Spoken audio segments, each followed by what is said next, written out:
to Cooper Talk. Welcome to Cooper Talk. I'm your host, Steve Cooper, and remember, I'm only as hip as my guests. I got to tell you something, people, because I've been doing this show for so long, I mean, over 1,000 episodes, it's amazing how guests sometimes intertwine, but I would never even know it. Like my guest today, I know from WXPN, and he's also a South Jersey guy, but he was a TV music composer, and one of the shows he did was That 70s Show.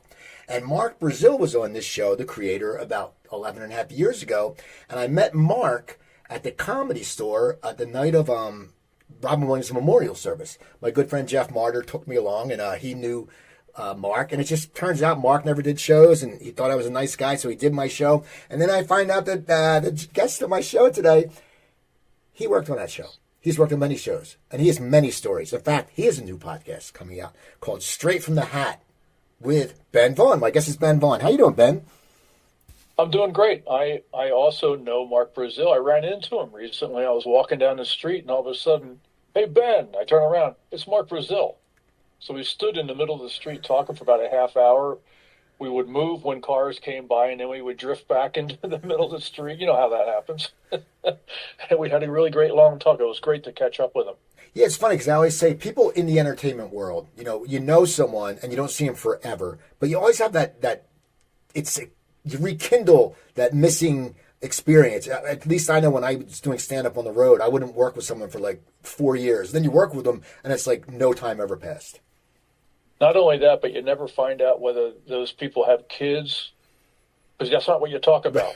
You don't say, how's your kids? Are they in college? That never comes up. It's like, hey, what's going on? And you go right to whatever you're riffing about or whatever you're excited about. And because you're both in the same business and you're following pop culture, that's pretty much what you talk about. See, it's really funny. Like, I know some people really well, and they know me, but we don't know much about our personal lives. It is true. It's always like, oh, you got that pilot, or oh, you did this, or oh, you have a new album coming out. But I want to talk about your podcast. Now, I didn't ask you. You co-hosted with Laura, and I'm going to take a stab at it. Pocadillo? Is that close? Almost. That was close. Pocadello. Oh, damn. I know the Poco was right. Okay. So now tell me about how you met her, and tell me, because the show, it's a fascinating idea, and I know the Inquirer wrote about you talking about Jerry Blavat, which, the Geeter. But tell me how you met her and how you decided to do the show and the whole concept of your show. Sure. I met Laura. She basically runs Sun Records in Nashville. And Sun Records has an amazing catalog, obviously, Roy Orbison, Johnny Cash, all that stuff. But they also put out a lot of new music. And she's a young person in her 30s who is at Sun Records and has a whole lot to do with why Sun Records is relevant now in today's marketplace. And I was hired to come in and curate a compilation for the 70th anniversary of Sun Records, and we got to know each other during that process. And at one point, I realized this is a young person with the same record collection that I have, which is very bizarre. And then we realized that we both have a genuine love for the music and the history of Sonny Bono.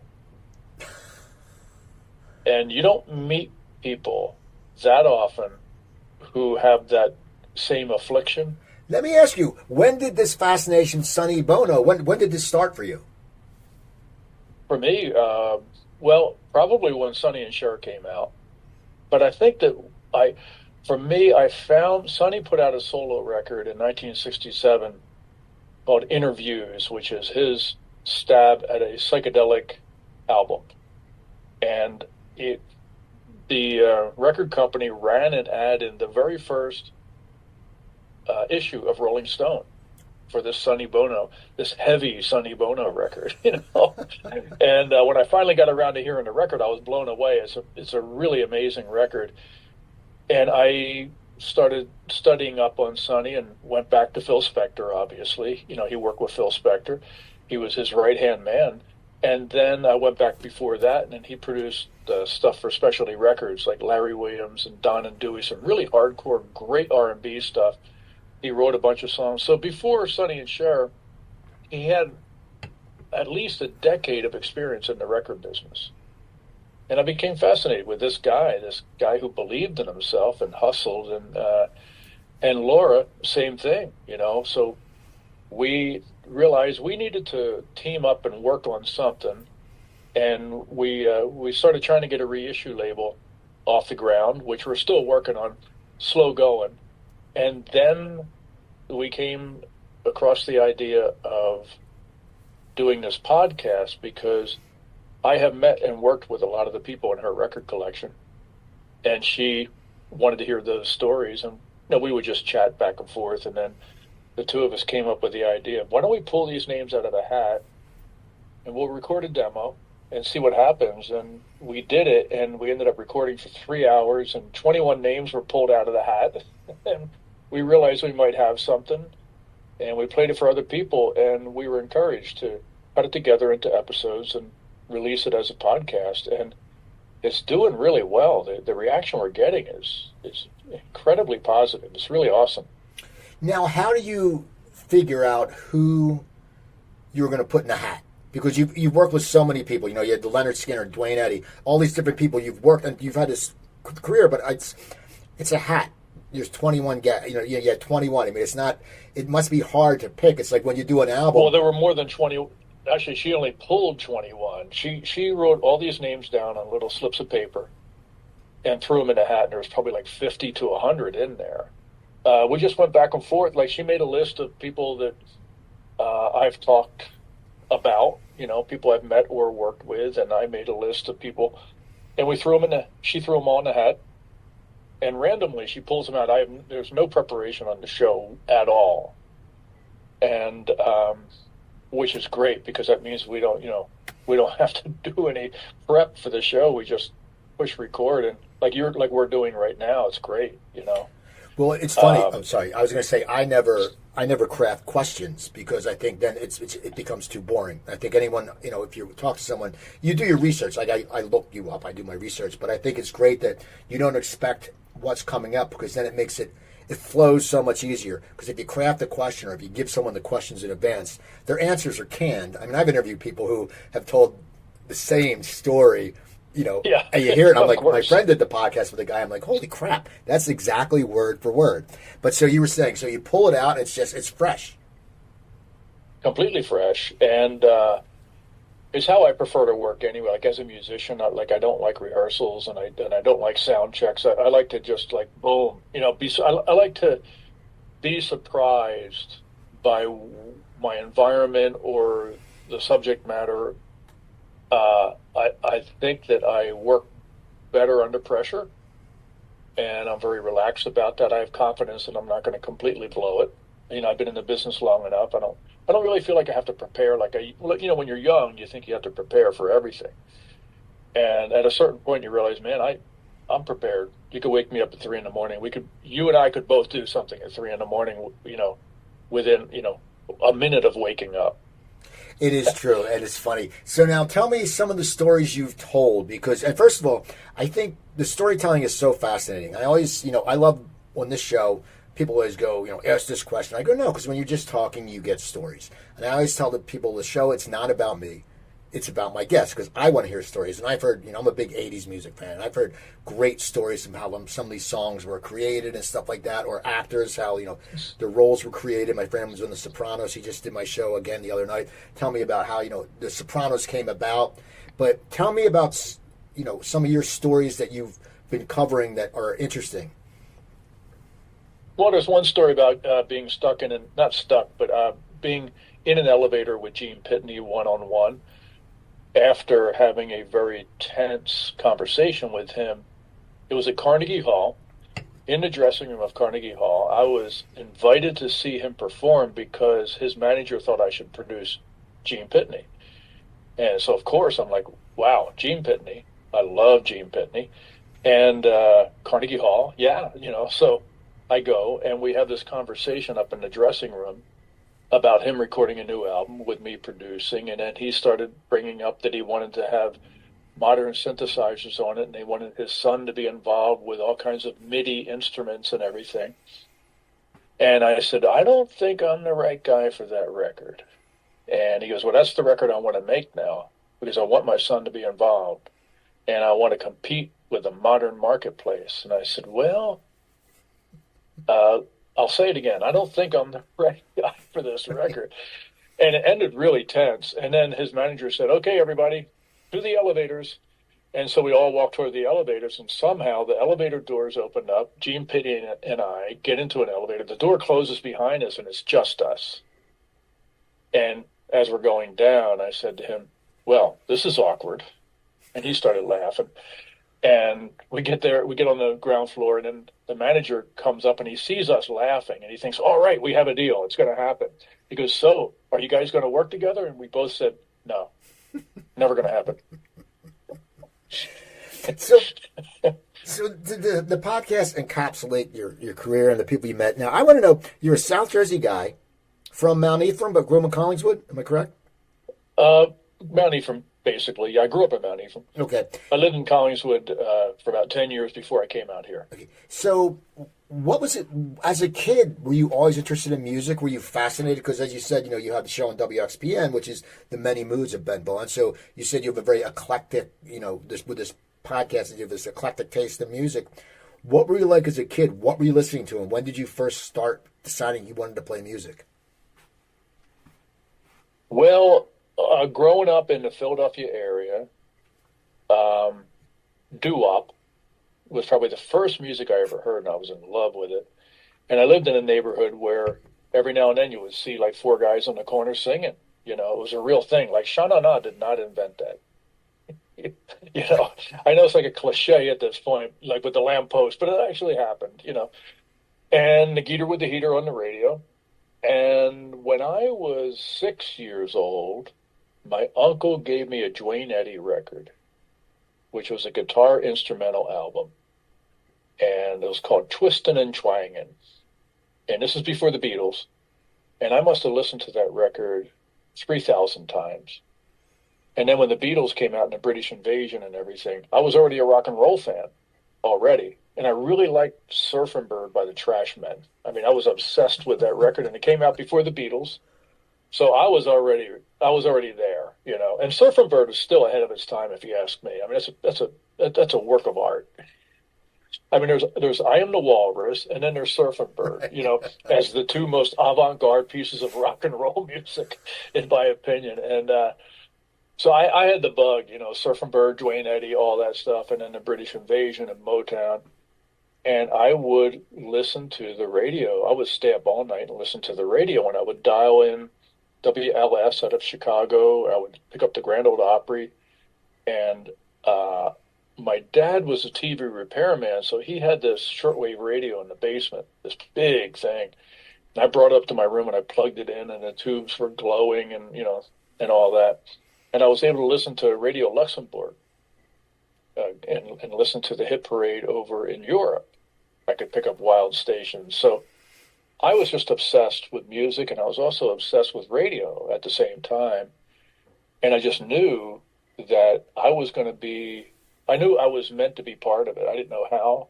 And there was no encouragement in my household or even in my town that I could be part of it. But I just knew that that's where I was meant to be, and that I had some kind of talent that would be able to contribute to the culture. And I had terrible grades in school because of that, because school seemed to be pointless to me. I wanted to either be in radio or write songs or be on stage, make records, all that stuff. I knew what I wanted. So when do you grab that guitar? When do you start playing music? 12 years old, I was a drummer, and I would play in bands. And I would get out from behind the drum kit for one song to sing Wine, Wine, Wine by the Nightcaps, which is, you get a nickel, I'll get a dime, we'll go out and buy some wine, drinking wine, wine, wine. And everybody thought it was really funny that a 12-year-old kid is singing about getting hammered. It's like, but I got a great reaction. It was a while. Like the first time I did it, I was like, everybody in the room got really happy. And I thought, wow, that's not the reaction I get in my household with my family. I know you know how this goes. The minute you get applause, you're like, whoa, I want that instead of either being ignored or criticized all the time. I think I'll go with the applause. And so what I did made people happy, which made me happy. And I thought, well, this is a great circular thing to get hooked on. Now, when do you start? And then I learned how to play guitar. So when Well, do you, I learned how to play guitar. What happened is I was a drummer and I wanted to write songs because I was really enamored of like Roger Miller and the Beatles and everything that was out there. I really could pick out a great song and analyze the lyrics at a very young age, and I wanted to get a piece of that. So I learned how to play guitar when I was 14, and then started playing guitar in bands and played in a bunch of bands. Learned how to play harmonica, blues harmonica, and but I didn't start my career until I was almost 30. I had a kid when I was 20, and ended up working two jobs for a while and trying to make all that work. And finally, I guess I was 28 probably when I started my career. now, what was the scene like? You were in the Philadelphia area. What was the scene like back then? What year was this when you pretty much started your career? My career would have been 1983. What was the scene like? In Philadelphia, well, the bar scene was great. There was Dobbs and the Khyber Pass, places like that. And the Ben Vaughn Combo, I formed a group, the Ben Vaughn Combo. We had guitar, bass, drums, and accordion. And having an accordion in 1983 was not cool. So we had a lot of people come up to me and say, "So you guys can't afford an organ? Is that what the deal is?" And I'm like, "No, this is intentional." And they would say, "Why? What's wrong with you?" And we ended up getting a record deal like in '85 and going on tour forever. We toured through the '80s. I was on the road. Man, I was on the road a lot in the '80s and early '90s. And then in 1995, Pulp Fiction came out, and that surf guitar sound, which I had perfected when I was 15, I got it into my head that I really wanted to be a practitioner of surf guitar, which at that time could not have been more unpopular. You're talking about Crosby, Stills, and Nash, and stuff like that.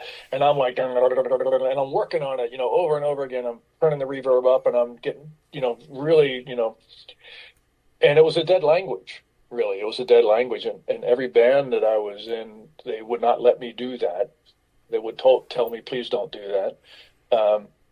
And it had no value in the marketplace at all, that style of guitar playing, until 1994. I think it was the summer of 1994, Pulp Fiction came out, and then overnight, everyone wanted that guitar sound.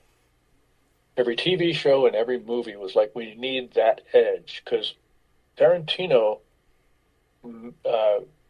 made that guitar sound edgy just by being connected to his work. And everybody wanted to be hip and they wanted to be edgy. And I drove out to LA in my '64 Rambler looking for work. And within like 3 months, I got Third Rock from the Sun.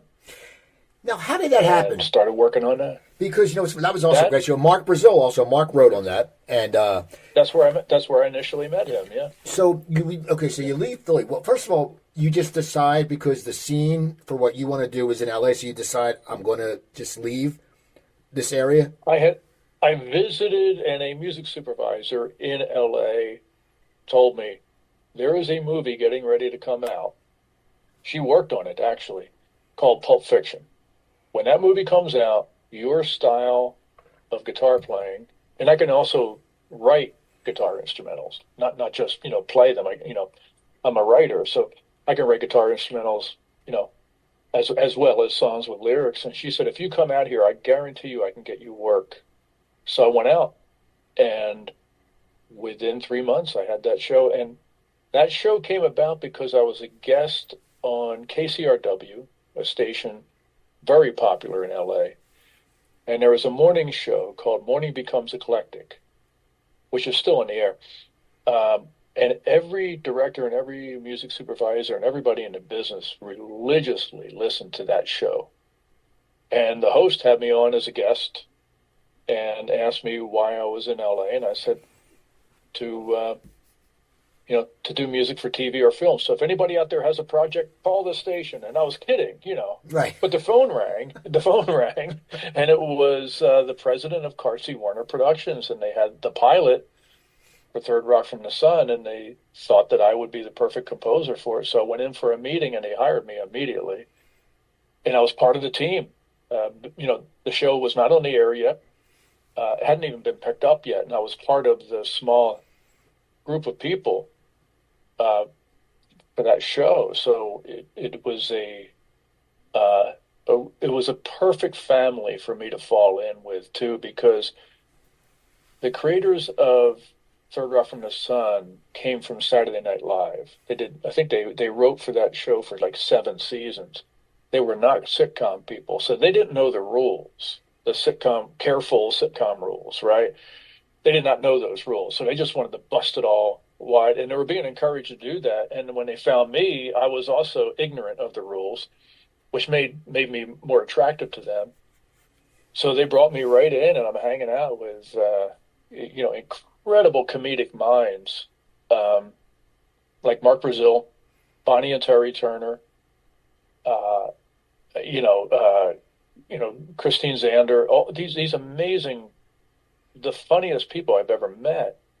And they were able to just continually be funny and write and just, speak and act out stuff constantly. It was great. Now, how do you go about writing for a TV show? Now, as you said, it wasn't on the air yet, the pilot, but you have to sit there and somehow formulate it. Did it just come naturally? Or because I always wonder, there's songwriting, but for a TV show, it's got to be like a completely different world. It's great. I mean, it was natural for me. The note I got for Third Rock from the Sun is, we want classic American roll as if played by aliens. And we think that's what you're already doing.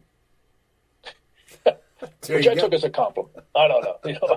I took it as a compliment.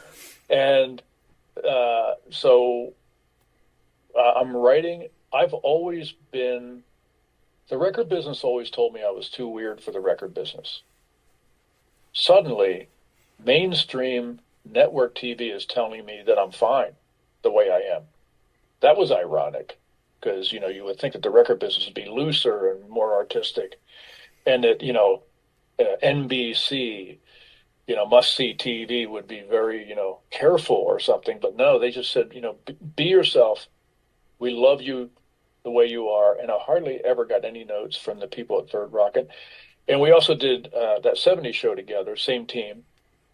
Same thing there. I hardly ever got a note to change anything. They loved what I did. So I fell into later, because I would meet other TV composers, and none of them had the freedom I had. I fell in with the right people, and they appreciated what I did, and I had a ball doing it. Now, you did other shows, but I'm sure not every show was as loose as the 70s show or Third Rock was. Once again, the 70s show was very innovative when they would go around with the guy stoned. It was a very different style TV. What was it like working for some other shows? Because you had to be, because anyone you talk to in the entertainment business, any actor you talk to, they've been on great shows that are creative, but then they go in and some just suck. I mean, it's just because the creativity's not there. But what is it like for you when you go from, which to you, first of all, it's your first gig, then you get 30 Rock and that 70s show, and they're ideal. So you're spoiled. I mean, you probably felt spoiled. So what happens when another show comes and all of a sudden you go and do whatever, and they go, what the hell is that? Oh, yeah. Yeah, I did a bunch of other shows and a bunch of pilots, and all of a sudden I'm with people who can't make up their mind about anything. They're doubting everything. They don't know how to hear. They couldn't hear the music without wondering if there was a second take, an alternate way to go. And I never had that happen with Third Rock and that 70s show. They were so confident and so sure of themselves and knew what they were doing. and they weren't nervous. And when you're working on sitcoms, there is, I understand the neurosis because, the ratings are public. It's like being a baseball player. Like a baseball player is walking down the street, and if somebody goes, "Hey, how you doing?" You go, "I'm having a great year," and the person would say, "No, you're not. I know your stats. Right. You're lucky they don't send you down to the minors right now, pal." And TV is the same way. It's public, and the ratings are based on. The advertisers who will advertise during your half hour are influenced by the rating. So if people aren't watching your show, they're going to stop advertising. And if they stop advertising, you get booted off the air. So everybody's afraid of getting canceled, their show getting canceled.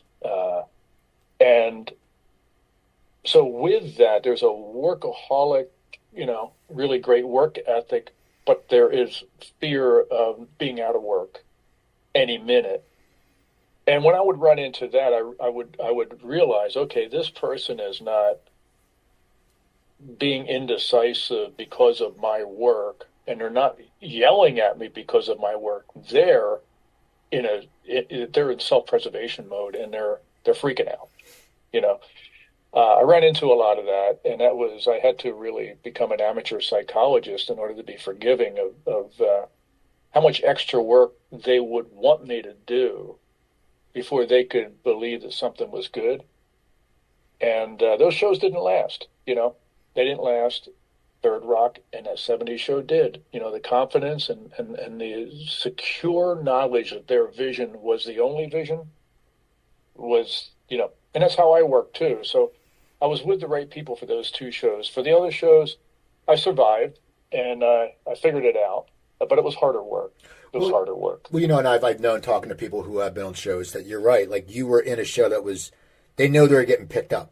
So, with their, yeah. So they're like, we're going to leave Ben alone because he's doing something. We're all doing something, right? So we have that next 23 or whatever, 26 episodes it is. Right. And so it's just a relaxed thing. And plus, Mark Brazil is so chill. I mean, the guy's just like, so it must have been a fun time. So, what do you do now as you're doing these TV shows? Are you still performing, or are you just really only doing that full time? Not performing at all during that time. No, I decided when I was going to hang up my shingle there and claim to be a TV composer or a composer for film or TV, that I would only do that, which was smart because I didn't have enough time to do anything else. It turned out, I was working so much. I mean, it was really like a lot of deadlines. You're working on stuff. They hand you a show, like a final cut on a Tuesday. You write all the music and record it on a Wednesday. You do the final mix on Thursday, and then the show airs on, like Monday or something. Like they take it out of your hands. I mean, your first thought has to be your only thought. There is no second take, and I loved it. I loved that. The intensity of that, because I never had writer's block, because I knew that if I did have writer's block, they would replace me in a second with someone else, So I didn't even have the luxury of indecision, I loved it. Now, how do you define writer's block? Because for me, writer's block is when you write something, but you look at it and you just think it sucks. Like for me, when I perform, I'm at a point now where I don't perform that much anymore. I do stand up, once or twice a month. And I know now, like you said, we know what we're doing. So I know how to write a joke. And I know, and if it doesn't get a laugh, I don't give a crap because I think it's funny as long as that's the only thing that doesn't get a laugh and they like me the rest of my set. But I used to sit there and write something and I would look and I would just go, this isn't good. And I've written a screenplay, I optioned a screenplay, and I've done stuff like that. And I go, this just isn't good. And to me, that's what writer's block was. You sat down and write, but just nothing seemed good. What is writer's block to you? Well, it's a combination of exactly what you just described, or, well, I don't know. I never had it, really. I've never had writer's block. The only time I have writer's block, I write liner notes for reissue projects and things. I just wrote the liner notes for this reissue of a country album by a band called Ween. I'm not sure if you're familiar with Ween. I produced their country album 30 years ago. And they're doing a 30th anniversary reissue of it, and they asked me to write the liner notes, and they said between 15 and 800 words, go. And that is a situation where I'm looking at a blank page, going, "Oh my God, how do I describe what I want to describe about this project in a way that has a beginning, a middle, and an end?" I mean, it has to be good. It has to be good. I can't just throw something out and like I really want to tell the story properly. That is hard for me. I will procrastinate forever, and usually I write those things in the 11th hour, and I'm really inspired when I finally get flowing. But that's the only time I ever have writer's block, is because I'm not really a prose writer. I'm a musician, you know. So, what made you decide to leave the composer and TV? Was there something that you just, because you'd stopped, like your IMDb stopped after a while? Did you just decide you wanted to go back to not doing that, or TV's changed a lot now? I mean, TV's there's no sitcoms anymore, really. But what? That's the reason. Yeah, I mean, is that why you walked away? Yeah, I saw the writing on the wall. I didn't want to do 1 hour dramas because the composers I knew that did those had no life. It's a vortex. It's a lot of music. It's wall to wall music. And you're in a building with no sunlight for, hours and hours and hours. Some of those people never see their families, you know. So I knew I didn't want to do that. And what happened is Carsey Werner, the company that did Third Rock from the Sun, and that 70s show, and they also did Roseanne and Sybil and, Grace Under Fire, like a Cosby originally, they decided they were going to go out of business because reality TV and shows like Who Wants to Be a Millionaire were now showing up in prime time. Prime time lineup, less and less sitcoms, and especially sitcoms shot in front of a live audience. And I just followed their lead. I thought, if they're going out of business, I'm going out of business, because they know what they're doing. They had a great track record of hits. And if they didn't think it was a viable market anymore, then I'm going to listen to them. And so that 70s show, I think it was 8 seasons. We, when the last episode of that wrapped up exactly 20 years ago, in May, it'll be 20 years, that 70s show went off the air. I went off the air with them, and I have not been back on TV since, and I'm fine with it. It's great. Now, how did you get into producing? You said you produced Ween and you produced some other bands. How did you get into that area? I was in a punk band called the Sick Kids, and we lived up to our name. We were once paid not to play a second set, which I'm very proud of.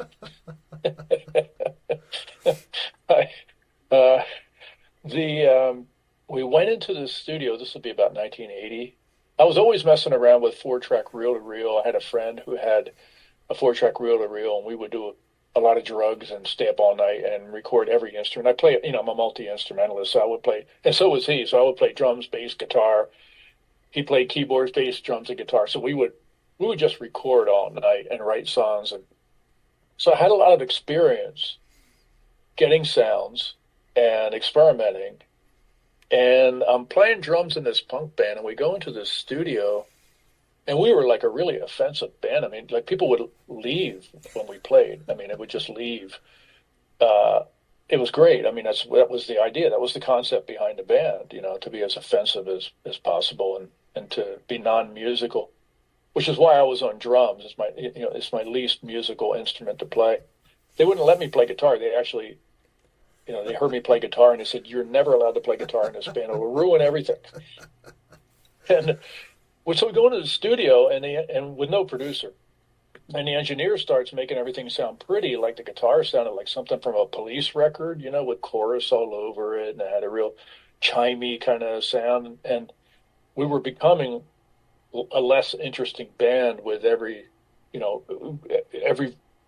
half hour that went by of this engineer making changes. So I asked the rest of the band, "Do you mind if I step in to protect this project?" And they said no. So I had it out with the engineer and said, take all that slop off, man. You should come see us live if you want to understand who we are, because you're ruining everything. And by the end of that session, I realized I think I'm a record producer, because I'm very protective of the vision of what is happening. And that's the job of a record producer. When you're working with an artist, you're protecting them and shining the best light on what their particular talent is. And it may not be a talent that the rest of the world is going to like, and that doesn't matter. What matters is you encourage the artist to be true to themselves, and then you try to set up an environment to support that. The studio, the engineer, the musicians, everything, go through the list of songs they have and pick which ones would be the best ones for a particular collection. And I'm really very hands-on as a record producer, and I believe in it. I just believe. I have so many favorite records, and I listen to a record I really love, and I think, this record could have never happened. There were human beings involved that made this thing what it is and make it work. And there's quality control somewhere for that record to come out that great, And I wanted to be part of it, and I felt like I had the right kind of personal commitment to art to be the guy. And also, I'm a musician myself, so I can relate to other musicians. We can talk the language, and I can show them what I want, or I can draw stuff out of people because I know how the mechanics of actually being a musician work. So it works. It seemed like a natural thing for me. Well, it's funny you say that about, when you listen to an album, you're a musician, so it's different. From when I listen to an album, I'm in awe sometimes. When I hear a song and I go, where'd that come from? I can write a joke. That's easy to me. Some people are like, oh, you do? I go, it just pops in your head. But I'll listen as an outsider who sucked at music. My brother was very good at the drums. My sister played the cello and the French horn, very odd combination. And my dad played the sax. I had no musical talent. But when I listen, I'm in awe. So it must be so different when you listen, because you have a more encapsulation of everything of how it's working. I do. From an early age, I was able to pick out all the instruments on a record. I remember my mother, they thought something was wrong with me when I was young. Because the way I would hear music, and I would, here's a little kid saying stuff out loud that like the adults are not ready to hear. And I'm like, forget what record it was. And I said, well, that's a weird choice. A harmonica solo. It was My Boy Lollipop.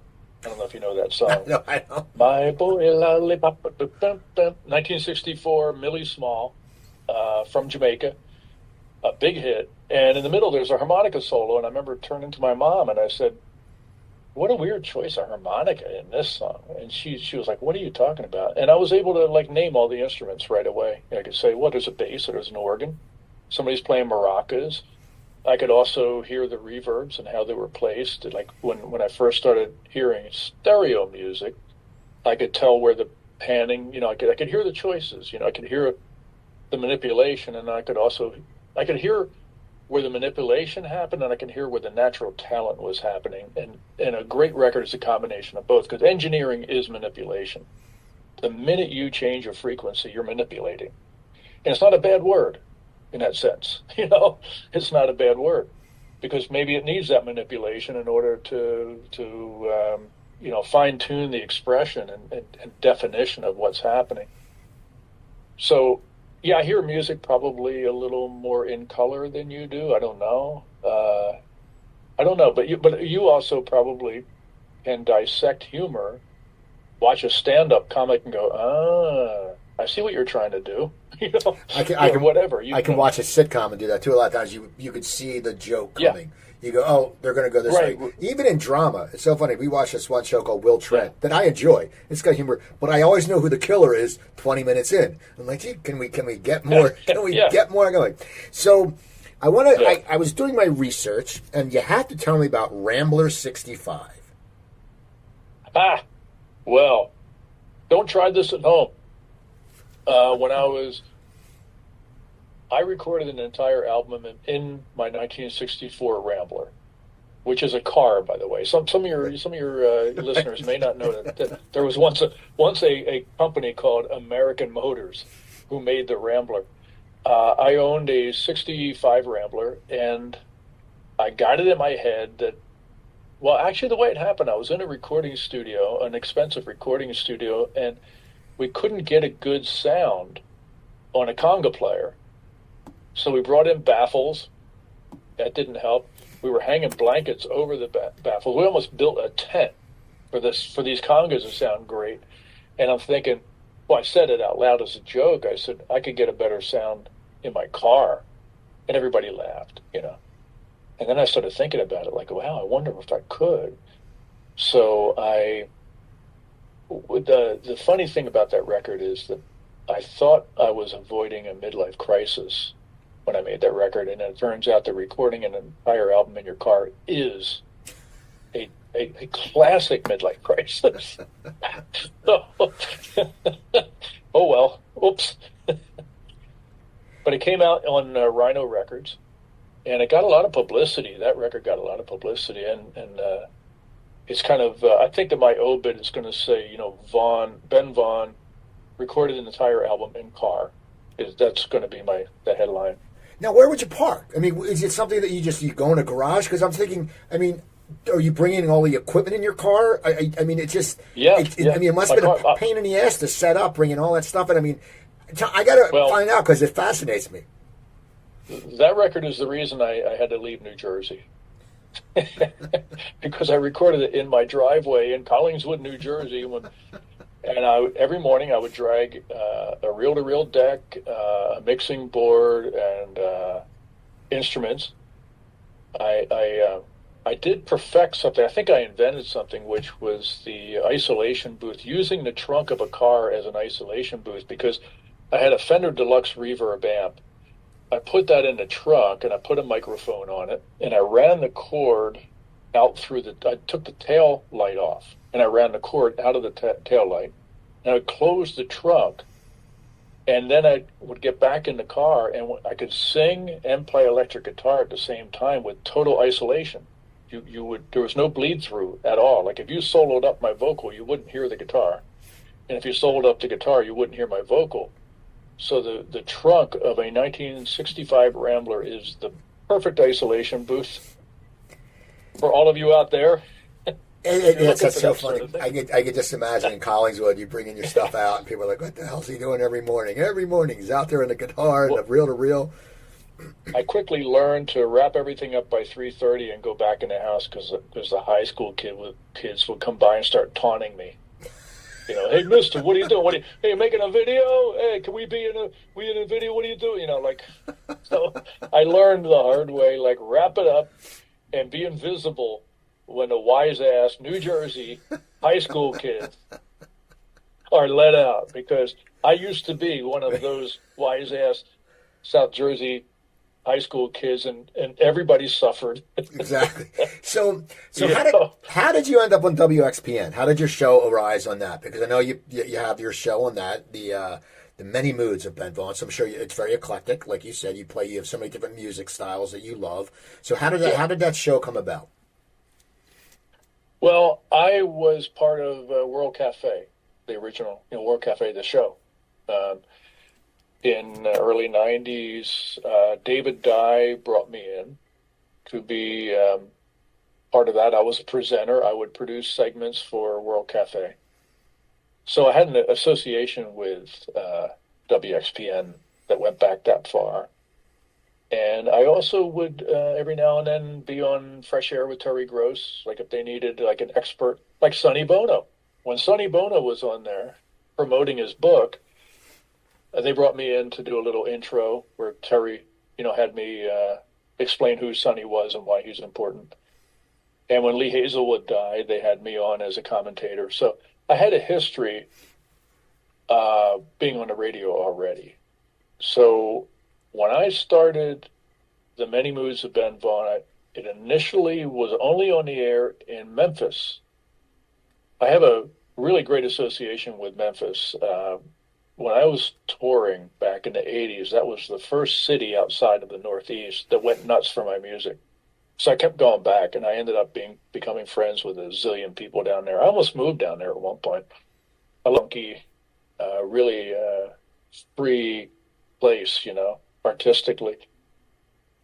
And so they encouraged me to do a radio show, long distance, like I would record it and send it to them on a CD. I would burn a CD and they would play it drive time every Friday, and it overnight success with that. Like immediately, it was a popular show. So I was on the radio in Memphis for about a full year, or maybe a year and a half, and I decided I want to syndicate this show. And I contacted WXPN, and they said, well, get rid of all the local Memphis stuff, cut a demo no local mention of Memphis, and send it over. And I sent it over, and they flipped out over it, and they said, you are now the opening act for the Geeter. Because the Geeter was on 6 o'clock every Saturday, and they put me on at 5. I'm on, and it was like, you want to be the opening act for the Geeter because you don't want to go on after that guy. Right. Because he just tears it up. I feel sorry for anybody who had to go on after the Geeter. Forget it. So for years I was on a 5, he was on a 6, and we had a popular 2-hour block there where a lot of people who weren't listening to XPM before that started listening to it because we were on the air. So we had a really good 1-2 punch going on there for a long time. And I was very good friends with the Geeter. And then when he passed away, they put me up at 6 o'clock now. So I'm on at 6 every Saturday on WXPN. It's been going on since 2009, I think. I don't know how many years that is. And I don't want to, don't tell me. It's funny you say about the Geeter, and it must have been, it was before Big Daddy Graham passed. We used to always, when I moved back, well, before, even when I would visit my now wife, before Thanksgiving, we'd always meet at Chicky and Pete's, the Philadelphia comedy reunion. And I remember going in there, and it was Big Daddy was still alive, and because he would be the, and the Geeter was in the front room DJing. Now, the Geeter is not a young guy at this point. Next thing you know, I leave at like 11. Me and the guy I came over with, we leave. He said, we're going to get up. Geeter's probably closes the place down. Next morning, I see him hosting like the Channel 6 Philadelphia Thanksgiving Parade. That guy had so much energy. It was fascinating. It was unbelievable. I couldn't keep up with him. He was, he was such an inspiration to me in every way. Like aging, don't think about it. Don't even think about it. It's pointless. That was his reaction to aging. It was like, why would I want to think about that? I might slow down. I might get old if I think about that. He was amazing. He was amazing. I love that guy, and I spent a lot of time with him. He was a very, very close friend. So, and Philly's not the same without the Geeter. I mean, Philly's great. Well, something's missing. I remember it was also Memories in Margate. I went to Stockton State College, so we would go to Margate. You remember Jerry Plavis? Memories in Margate. The guy was everywhere. I know it's one of those things. The Geeter with a heater. You just remember that, and it was crazy. So, the podcast is every 2 weeks, right? Every 2 weeks, yeah. We drop a new episode every 2 weeks. So now, the stories that you don't pick out of the hat, do they stay in the hat and you put other new material in the hat, or are you just going to pull the hat out till the hat's empty and then refill the hat? We're going to refill it. We have 12 episodes in the can. Oh, okay. And we just started recording new ones because we recorded 12 episodes to see if we were going to get an audience or not. And if we didn't get an audience, it would be over as, one of those experiments. Like, that was fun, But the reaction we're getting is phenomenal, really. It's a surprising amount of excitement about it right now. So we just started recording new episodes, and she pulls the names out. I do not know what's coming. She doesn't know what's coming. We don't know what we're going to talk about. Like, seconds before we're on the microphone, we have no idea where we're about to go. It's very, very cool. Now, what has Great been way to work? What has been one or two of your favorite stories that you've told so far in these 12 episodes? Well, the Geeter, definitely. because it was an opportunity for me to explain the guitar to an outsider. I don't know if you've ever tried doing this. It's not easy, because what is a guitar? First of all, it's not even a word, right? It's not even a word. And he calls his audience young teens, which also makes no sense, right? But we never questioned it because we grew up with it. It's like, yeah, the guitar with the heater, the boss with the hot sauce, the young teens, my man, pots and pans. He just had that whole thing going on. And we were like, thank you. We were just so grateful that he was jazzing us up and making us happy. But Laura grew up in Detroit, which is also, a soulful town, obviously, great soul music coming out of there. So it isn't like she grew up like, in Nebraska, but still, the guitar was really exotic to her. Like, what is going on? Like, explain this to me. And I was like, I'll try. I can't promise I'll succeed. So that episode is probably my favorite because I'm trying to explain the unexplainable to someone, and it's always amusing when you find yourself in that position. So you've had a very fascinating career. Yeah, it's pretty great. I always ask my guests this at the end of the show. You've had this great career. You've done so much, and now the podcast is great. And looking back, what are a few things that you're proud of about your career that you sit there and go, man, I'm really proud. A lot of times it may be, just that you stuck with it, or what are some things you're proud about? Well, one thing I'm really proud about is the theme for that '70s show is a song by a group called Big Star. It was on a record that came out in 1973 that fell through the cracks. Nobody bought it. It has since become a cult classic. There's not a big audience, but there's a devoted audience to that record. There wasn't when it came out. And I'm friends with the guy who was in that band, Alex Chilton. He co-wrote that song, and he was in Big Star. And I was able to convince the creators of that '70s show to use that song as the theme for that '70s show.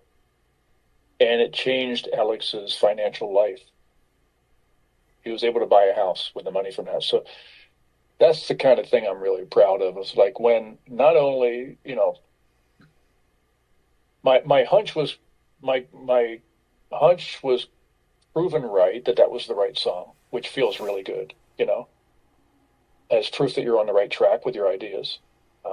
But then when it also helps someone else and helps shine a light on a great piece of music that was living in the shadows before that, that's probably one of my proudest moments. I don't know. I'm kind of hard pressed right now to think of something else, but that's an example. Well, it's awesome, and that's great. So I really want to thank you for coming on today. Now, how can people how do they find your show? I mean, WXPN, people just go to the WXPN website and look up Ben Vaughn, and you'll find his show. But how do they find out about your podcast, and where's it playing and everything?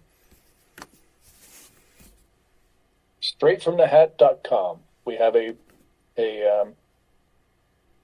website devoted to the podcast, and not only that, but each episode of the podcast on the website, there is a web page devoted to that episode with all kinds of photos and newspaper clippings, artifacts, videos. There's a jukebox, all the music we talk about in that episode. You can listen to it, and that's the best place to go. Straightfromthehat.com, and also benvaughn.org is my website.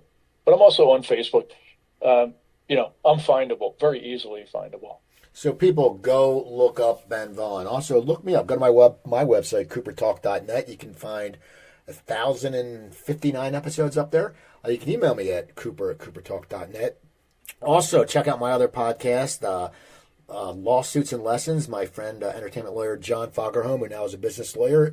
Every other week we have entrepreneurs on, and we talk about the business and how they got started and what makes them tick. So check them out. Twitter at Cooper Talk. I don't want to go on that much anymore. Facebook, Cooper Talk Radio. And just reach out to me. I'm Steve Cooper. I'm only as hip as my guest. Don't forget, drink your water, eat your vegetables, take your vitamins, and I'll talk to you next time.